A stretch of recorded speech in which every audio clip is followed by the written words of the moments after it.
Hello there, Grumpy Old Fart here. I'm doing an Unexplained Artifact video. The Nampa Figurine, N-A-M-P-A, Nampa Figurine. You're going to love this one. In 1889, there were workers in Nampa, Idaho, right here in the United States. They were digging a well, and because of the depth that facilitated them using a steam drill.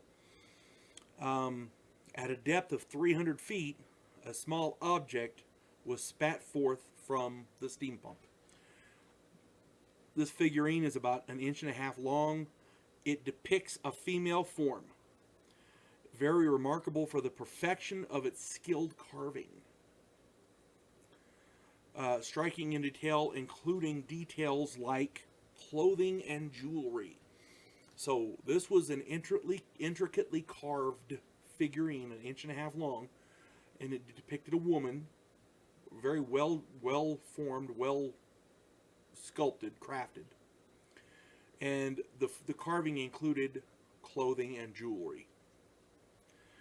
Now, the figurine was studied and found to have quartz grains that had been cemented by iron molecules, hinting at a vast age. Okay, the rock depth at which this was found is estimated to be 2 million years old. So 2 million years ago, somebody carved this thing and dropped it, and then it, the over the centuries, sediment buried it. That's the official story. That's what we're supposed to. I mean that's the official archaeological stand on it. Now, here's the problem. That doesn't fit. 2 million years ago, human beings weren't carving stuff like that.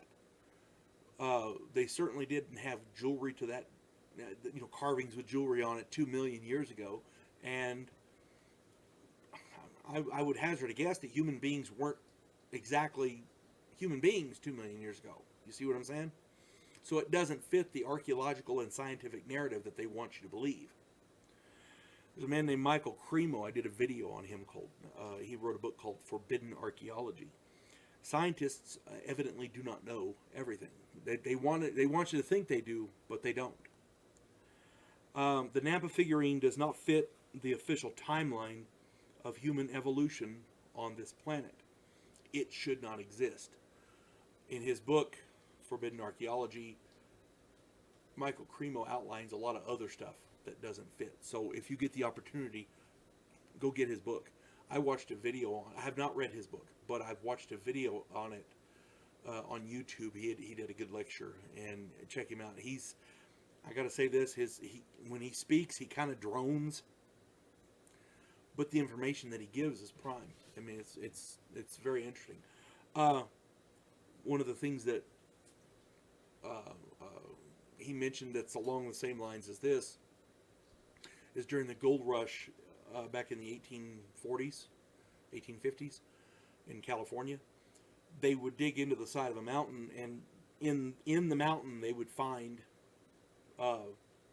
artifacts, bones, pottery, that kind of thing. And at depths that shouldn't be. These mountains are pristine, and nobody's ever touched them, but they find stuff in there that shouldn't be. So when archaeologists back then would present their findings, museums would change the numbers, things like that. That has happened apparently in the past. That's one of the things that Michael Cremo talks about. So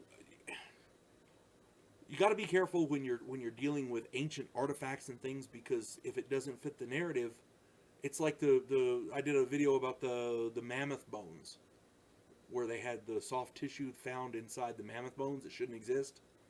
Well, nobody's talking about that either. So just, be aware that there are some things going on here in scientific investigations that are not on the up and up. You should follow where the facts lead. You shouldn't make the facts fit your narrative. Okay? That's not science. Science is you follow the facts until, you come to the truth. Science, it does not change the facts to fit the narrative.